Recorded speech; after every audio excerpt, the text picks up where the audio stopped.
लाहौर में मामू के घर रहने वाली यतीम लड़की की ख्वाहिश थी कि वो अपने मामू जात से शादी करे, लेकिन तकदीर को शायद कुछ और ही मंजूर था।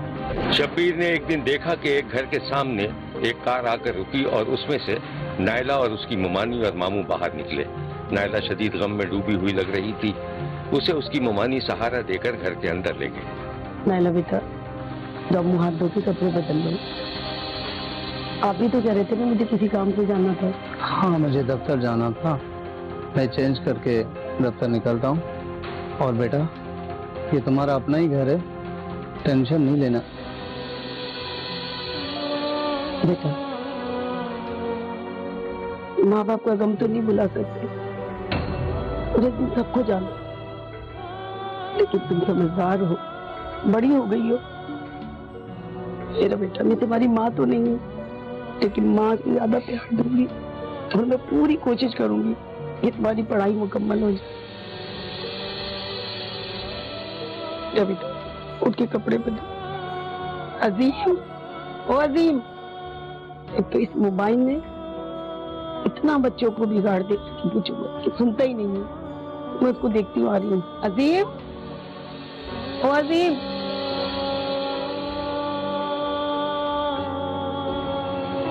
मवानी ने अपने बेटे को आवाज देने के दौरान उसका दरवाजा खोला तो आजम अपनी माँ को देखकर घबरा गया। अरे अम्मा, आप कब आई? कब आएंगे बच्चे, तू मोबाइल में लगा हुआ है? अरे माँ, वो की तस्वीर में पूरा खानदान जमा था और सब तुझ पे थू थू कर रहे थे। तुझे शर्म तो नहीं आ रही है?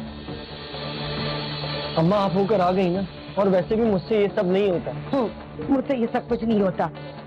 तेरी जैसी औलाद है ना, माँ बाप का नाम रोशन करेगी। और नायला भी मेरे साथ आई है, अब वो यहीं रहेगी। क्यों? किस खुशी में आपके साथ आई है वो? तो किसके रहमो करम पे छोड़कर आती मैं? और वैसे भी वो हमारे पे बोझ नहीं है, समझा?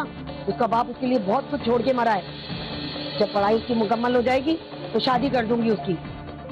किससे करेंगी उसकी शादी? अरे किससे क्या, इंसान से कोई अच्छा शरीफ नेक लड़का देख के शादी करूंगी।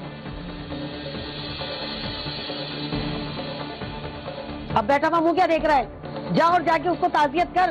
अरे उसका बाप मरा है, शर्म तो आने रही तुझे? मेरे से बातें कर रहा है, खड़ा हो जाके। अम्मा, आपको पता है मुझे ये सब नहीं पसंद, मुझसे नहीं होता ये सब। फिर तो अच्छा, जा रहा हूँ ना। हे अल्लाह, तौबा तौबा।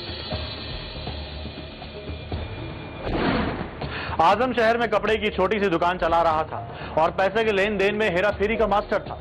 उसकी कजन नायला की पूरी कोशिश थी कि किसी ना किसी तरह उसकी शादी अपने मामूजाद आजम से हो जाए, लेकिन आजम को नायला में कोई दिलचस्पी नहीं थी, जबकि मामू भी इस शादी के खिलाफ थे। एक दिन शब्बीर ने देखा कि आजम अपनी दुकान पर बैठा हुआ था कि नायला कॉलेज से वापसी पर उसकी दुकान पहुंच गई। उसने अपना चेहरा छुपाया हुआ था। जी मोहतरमा, क्या दिखाऊं आपको? मुझे लॉन का कोई अच्छा सा सूट दिखाइए। अच्छा सा, ये देखें, इनमें और कलर्स भी मिल जाएंगे आपको। ये वाला दे दीजिए।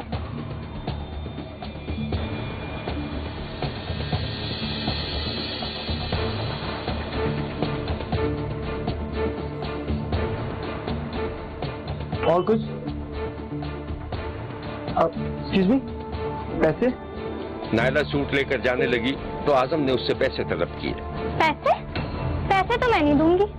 मगर मोहतरमा, क्यों? ये मेरी अपनी दुकान है। अपनी दुकान है? ये आप मेरा नंबर नोट कर लीजिए और मुझे कॉल कर लीजिएगा। हाँ बताएं। अरे नायला, तुम, ये क्या मजाक है यार? कहाँ से आ रही हो? मैं कहाँ से, कॉलेज से यार। चलो अब मैं चलती हूँ। बात तो सुनो, एक काम करते हैं, साथ लंच कर लेते हैं। ठीक है। भाई आप दुकान देखिएगा, मैं आता हूँ। आजम ने नायला को मोटरसाइकिल पर बिठाया और फिर उसे एक होटल में ले गया। अब बताओ क्या खाना है? इनकी बिरयानी बहुत अच्छी है। भाई 2 प्लेट बिरयानी देना। वैसे एक बात है, आज तुम अच्छी लग रही हो। इसलिए कि तुमने देखा आ जाए, तुम्हारे तो दिमाग ही नहीं मिलते। अरे नहीं नहीं, मैंने कभी ऐसा सोचा नहीं था ना कि तुम किसी दिन इतनी अच्छी लग जाओगी। चलो ये तो अच्छा हो गया, शादी के बाद में तुम्हें तंग भी नहीं करूंगी। ये लीजिए जनाब, पहले ये तो बता दो, शादी कर कौन रहा है? तुम कर रहे हो और कौन? धमकी है या चैलेंज, या चैलेंज की दरख्वास्त है? ना ये धमकी है, ना ये चैलेंज है और ना ये दरख्वास्त है। ये लो भाई। भाई मैं तो किसी पैसे वाली लड़की से शादी करूंगा। तो तुम क्या मुझे बिल्कुल ही कंगला समझ रहे हो? आओ।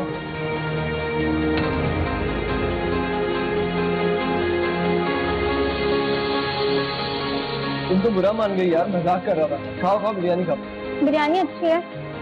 वैसे यार सीरियसली हम लोग शादी कर ही लेते कर लेते हैं, मगर अब्बा नहीं मानेंगे। वो क्यों? तुम्हें बहुत चाहते हैं वो, कहते हैं अपनी भांजी की शादी किसी अच्छी जगह करूंगा। मुझे तो कुछ समझते ही नहीं है वो। चलो मैं किसी तरह मुमानी से बात करूंगी। कोई जरूरत नहीं उनसे बात करने की, मेरे पास एक आइडिया है। वो क्या? बता दूंगा और तुम्हें थोड़ा इंतजार करना पड़ेगा। किस बात का? ऐसा आइडिया कि जिससे सांप भी मर जाएगा और लाठी भी नहीं दिखेगी। कर कर गया तो क्या तुम मुझसे शादी कर लोगे? शादी तो मैं तुमसे वैसे भी कर लूंगी, और तो और भी ज्यादा मोहब्बत हो गई तुमसे। आंखों में देख सकती हो मेरी। बिरयानी खाओ। मुझे तो तुम सीरियस नहीं लग रहे।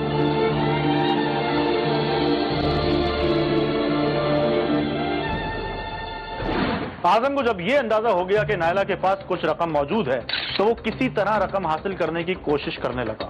एक दिन शब्बीर ने देखा कि आजम नायला को फोन कर रहा था। हेलो। हाँ बोलो।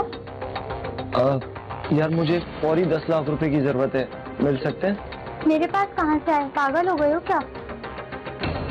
अच्छा चलो तुम छोड़ो, मैं कर लेता हूँ कहीं से भी। तुम अपना ख्याल रखना। Love you. क्या कहा फिर कहना? सुना नहीं क्या? Love you. Thank you. चलो ख्याल रखना।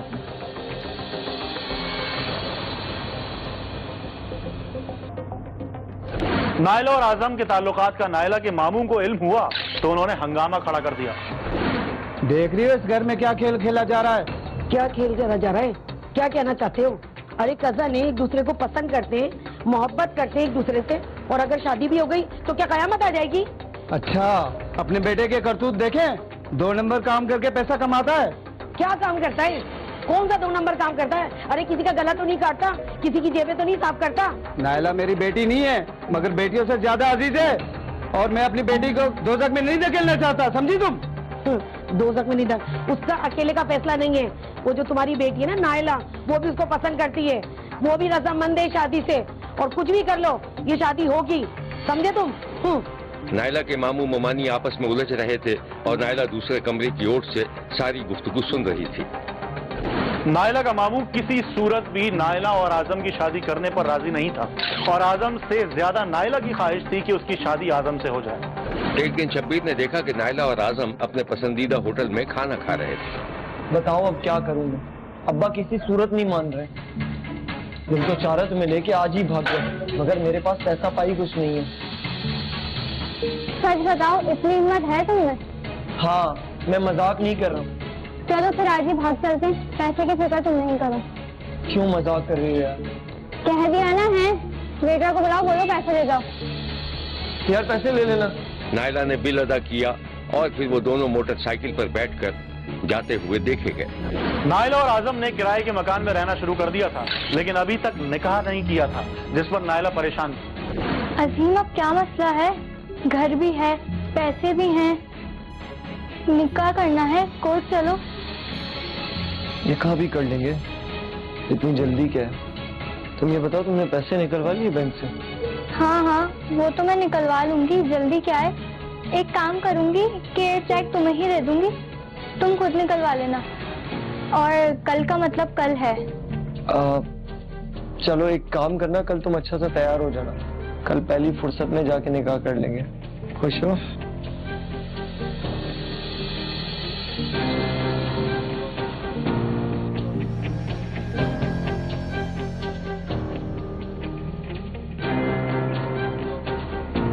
उस रात आजम नायला को धोखे से दीवालपुरा ओकाड़ा ले गया और उसे छुरियां मारकर कत्ल करने के बाद उसकी लाश खेतों में फेंक दी और नायला की रकम और उसके जेवरात लेकर कराची फरार हो गया। उधर नायला के मामू ने अपनी भांजी के अगवा का मुकदमा दर्ज करवा दिया था, जिसके बाद पुलिस ने आजम को कराची से गिरफ्तार करके तफ्तीश की तो उसने नायला के कत्ल का इतराफ कर लिया।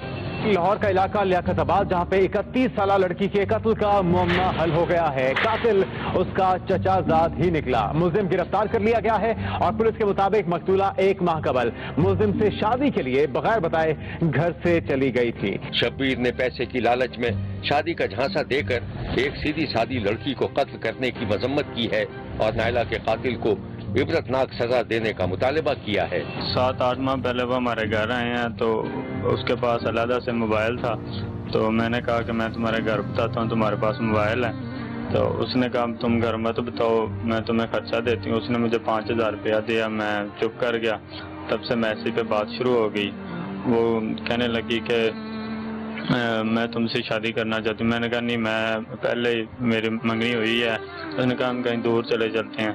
तो रोका, 1-2 दफ़ा नंबर भी ब्लैक लिस्ट में लगाया, लेकिन नहीं मानी। जब उसके पास कुछ पैसे आए तो उसने कहा कि मेरे पास पैसे हैं, हम चलते हैं। इधर से वो निकली, उसने मुझे मैसेज किया कि मैं आ रही हूँ। तो वो इधर से बैठी है लाहौर से, तो वो ठीक मोड़ गई है। पहले उसने कसूर रुकना था, फिर ठीक मोड़ जाके रुकी है। तो उसने कहा कि मैं आ गई हूँ, शाम का वक्त था तकरीबन। तो मैं इधर से मोटरसाइकिल लेकर गया हूँ, वहाँ से उसे बिठाया है और आगे चल पड़े। आहिस्ता आहिस्ता जा रहे थे तो फिर अंधेरा हो गया काफ़ी। खेतों में जाकर मैंने फिर उसे चाकू से मारा है, तो पैसे लिए और भाग गया वहाँ से। फिर घर आया, घर रहा कुछ दिन, और फिर जब पता चल गया सबको वो नहीं मिल रही, तो मैंने सोचा कि इधर से दूर चला जाऊँ। मैं कराची गया हूँ, तो वहाँ जाके आया। भी गुनाह मैंने किया, घर वाले क्यों भुगते हैं। तो फिर वहाँ से वैसे ही दोबारा वापस आ गया हूँ। 2-3 घंटे बाद दोबारा बैठ गया हूँ। तो वापस आके तो फिर आगे से पुलिस वालों ने पकड़ ली। देखते रहिए, क्योंकि कोई देखे न देखे, शब्बीर तो देखेगा। शब्बीर ने पन्नू आकिल के नवाई गांव सलाह इंधड़ में एक ऐसा वाकया देखा है जिसने बड़ी से बड़ी दहशतगर्दी की वारदात को भी मात कर दिया है। खून किस तरह सफेद होता है और किन वजूहात की बिना पर एक इंसान दूसरे इंसान की जान लेता है, देखिए इस कहानी में। यह है पन्नू आकिल का वो बदनसीब नवाही इलाका जहाँ कुछ दिनों कबल कयामत सुगरा का मंजर था। हर तरफ खौफ, दहशत और सरासिमगी का आलम था। कच्चे मकानों के बाहर मैदान में पुलिस मौजूद थी और एक घर के अंदर लोगों का आना जाना लगा हुआ था। फिर शब्बीर ने यह भी देखा कि गांव के लोग अपने घरों से बाहर थे। एदी रजाकार मौजूद थे। एक घर से लाशें निकाली जा रही थी। किसी की समझ में नहीं आ रहा था कि आखिर गांव के एक घर पर कयामत किस तरह टूटी। ये जो मिट्टी से लीपा हुआ मकान दिखाई दे रहा है, इसमें बहुत से लोग रहते थे। दादा दादी, पोते पोतियां, बेटे बेटियां, बहू। मगर इस घर को एक दिन नजर लग गई। इस घर में किसी एक शख्स का कत्ल नहीं हुआ, 2 का भी नहीं, 3, 4, 5 अफराद भी जुल्म का शिकार नहीं हुए। 11 अफराद मारे गए थे।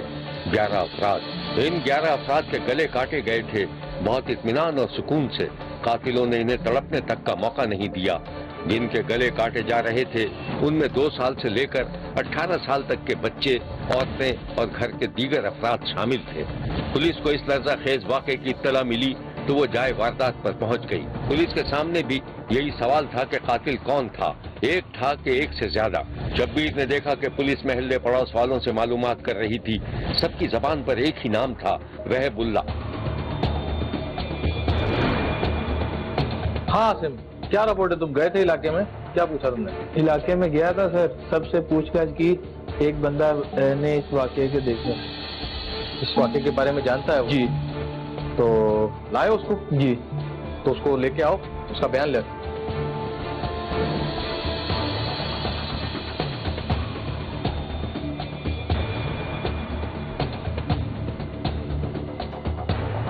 सर,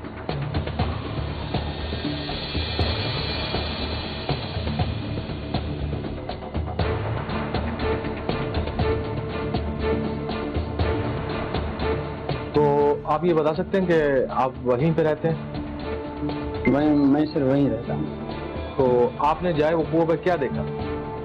मैंने सर वहाँ और तो कुछ नहीं देखा, कुछ लोगों को वहाँ से भागते हुए देखा। अच्छा, आप ये बताएं कि वहाँ हुआ क्या था और कितने लोग थे?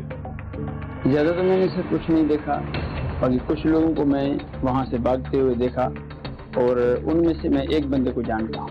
अच्छा, कुछ नाम बता सकते हैं? क्या नाम था उसका? सर उसका नाम वहीबुल्ला है। अच्छा, तो ये बताएं कि वहीबुल्ला अकेला था? नहीं सर, उसके साथ 3 लोग और। अच्छा, ये बताओ कि तुम्हारा क्या ख्याल है कि वो इस वक्त कहाँ छिपे हुए हैं? सर कुछ पता नहीं, बाकी वहीबुल्ला का एक रिश्तेदार जो है वो घोटकी में रहता है। चले, ठीक, थैंक यू। फिर शब्बीर ने देखा कि पुलिस की गाड़ियां तेजी से कच्चे पक्के रास्तों पर दौड़ रही थी। रात की तारीकी में शब्बीर ने देखा कि पुलिस की गाड़ियों ने एक वीरान मकाम पर बने हुए मकान को घेर लिया। पुलिस एहलकार मोबाइल से नीचे कूद गए और उन्होंने अपनी अपनी पोजीशनें संभाल ली, जबकि एक एहलकार ऐलान करता दिखाई दिया। वहीबुल्ला, तुम्हें चारों तरफ से पुलिस ने घेर लिया है, भागने की कोई गुंजाइश नहीं है। वहीबुल्ला, मैं 10 तक गिनती गिनूंगा, हाथ उठाओ और बाहर आ जाओ।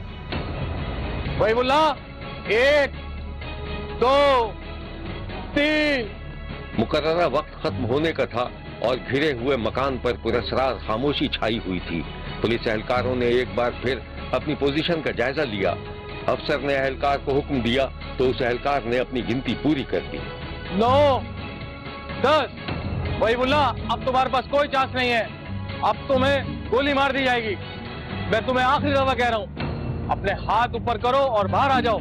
10 तक गिनती पूरी होने के बावजूद जब दरवाजे से कोई नहीं निकला तो पुलिस ने मुबैना हवाई फायरिंग की और दरवाजे की तरफ बढ़ना शुरू कर दिया। इससे पहले कि दरवाजा लात मारकर तोड़ दिया जाता, वहीबुल्ला नामी अधेड़ उम्र शख्स हाथ बुलंद करके बाहर निकलता हुआ दिखाई दिया। वहीबुल्ला, बैठ जाओ, नीचे बैठ जाओ, हाथ पीछे पीछे, कोई होशियारी नहीं करना, गोली मार दूंगा। जाओ, गिरफ्तार करो जल्दी से,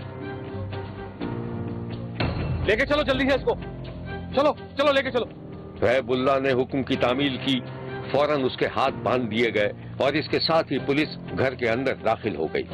पुलिस ने वहाबुल्ला और इसके 3 बेटों को 11 अफराद के कत्ल के इल्जाम में घोटकी से गिरफ्तार कर लिया था। ये देखिए, ये है वो मनाजिर जब पुलिस ने कातिलों को गिरफ्तार किया था। मुबैना कातिलों की आंखों पर पट्टी बांध दी गई थी और उन्हें पुलिस की गाड़ी में सवार कराया जा रहा था।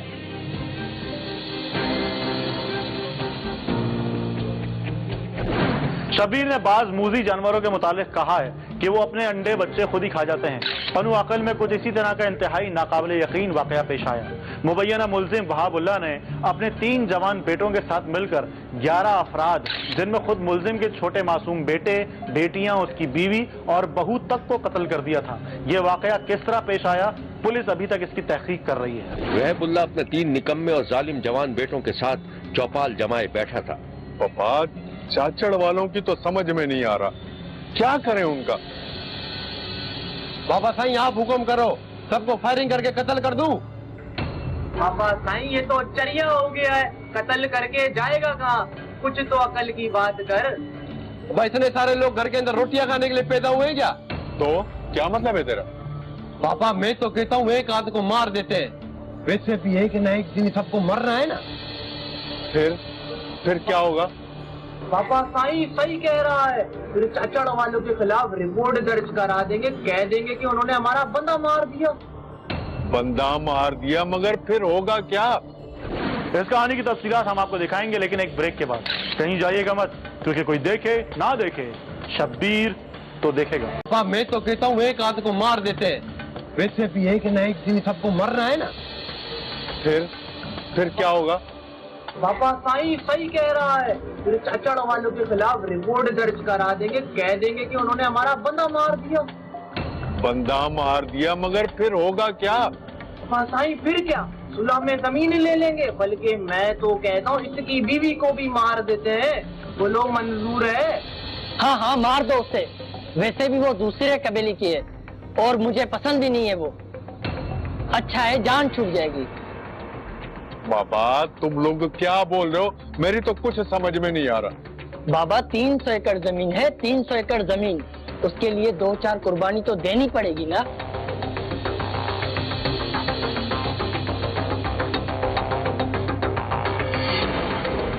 हाँ बाबा, कुछ ना कुछ तो सोचना ही पड़ेगा।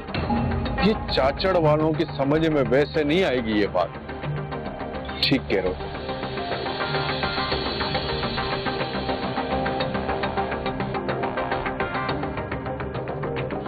कुछ न कुछ करना पड़ेगा। शब्बीर ने देखा कि वो काफी देर तक सुलह मशवरा करते रहे। फिर एक रात महबुल्ला के बेटे को मुबैना तौर पर आटे में कोई नशा आवर दवा मिलाते देखा गया और उसके बाद का मंजर इंतहाई खौफनाक था।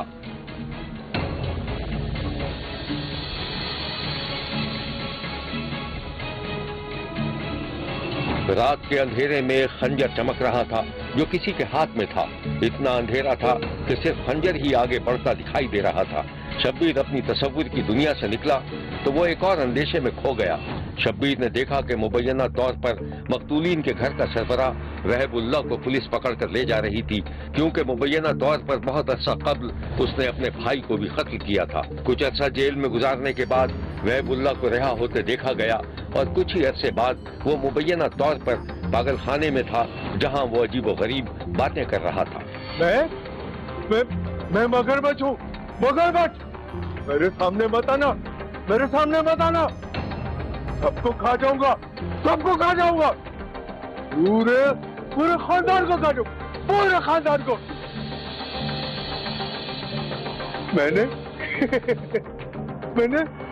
मैंने चांद पर घर बनाया है, अब उस घर में रहूंगा, उस घर में रहूंगा। अरे तुम क्या मुझे पागल समझ रहे हो? नहीं, पागल नहीं हूं मैं। अरे अगर पागल होता तो पागल खाने में होता, पागल खाने में, पागल खाने में होता। छोड़ दो मुझे, छोड़ दो, छोड़ दो, मैं पागल नहीं हूँ। छोड़ दो मुझे, छोड़ दो, छोड़ दो, मैं पागल नहीं हूँ, मैं पागल नहीं हूँ, मैं पागल नहीं हूँ, मैं पागल नहीं हूँ, मैं पागल नहीं हूँ। पुलिस के अपने तस्वुरात की कोई हकीकत थी या नहीं, ये तो शायद बाद ही में मालूम होगा, लेकिन इलाके के पुलिस अफसर ने मीडिया से गुफ्तगू करते वक्त ये इशारा जरूर दिया था कि शायद वहाबुल्ला की कोई क्रिमिनल हिस्ट्री थी और वो जहनी मरीज भी था।